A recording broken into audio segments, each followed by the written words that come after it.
Every year, almost 2.1 million pounds of meat has been donated across the country to the Hunters for Hungry.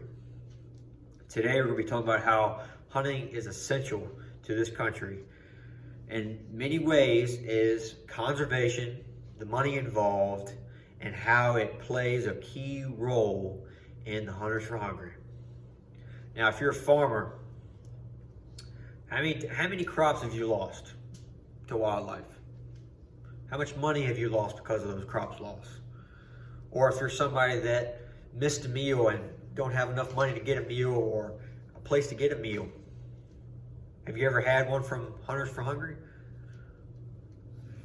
So, first we're going to discuss the Hunters for Hungry program. Second, we're going to talk about the attack on the hunting industry as well as hunting itself. Third, we're going to be talking about the positives and different perspectives of hunting and the possible solutions to it. Fourth is going to be the visualization of the country without hunting. And finally, it's going to be the call to action to help hunting. First off, it's going to be the attention. This is going to be the Hunters for Hungry program. More than 8.1 million meals are provided annually by donations from hunters across the country. In Virginia, more than 7.2 million pounds of meat have been donated to the hungry since 1991, and that's the beginning of the program. Every year on average, 300,000 pounds of meat is donated in Virginia. That's a lot of meat. Hunters for Hungry reaches out to all kinds of soup kitchens, all kinds of church programs, anything that brings people in to have a meal, or if they are hungry, even just to have a meal or to congregate. Now I'm going to talk about the need. Hunters neglect natural mortality. And natural mortality is natural causes that animals suffer through, such as starvation, illness, accidents like car accidents, or another animal kills them.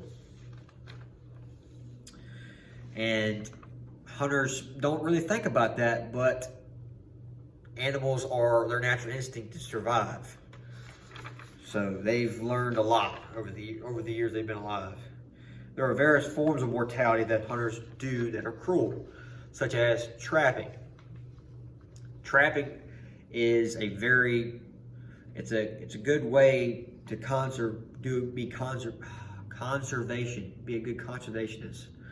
But when the animal walks by and steps in the trap, it could snap his leg off or snap his foot off, and then the animal runs off.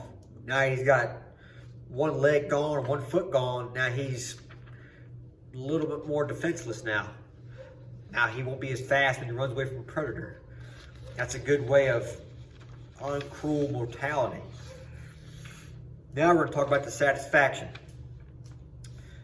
Different ways that there could be possible solutions to preventing a lot of these mortalities and how hunters neglect this. One way could be hunting season could be shortened if the population becomes really declined and sees a big drop in it, or all these natural mortalities and all this is knocking them down. Hunting season can be shortened to where the population can regrow, or it can be canceled altogether for a year.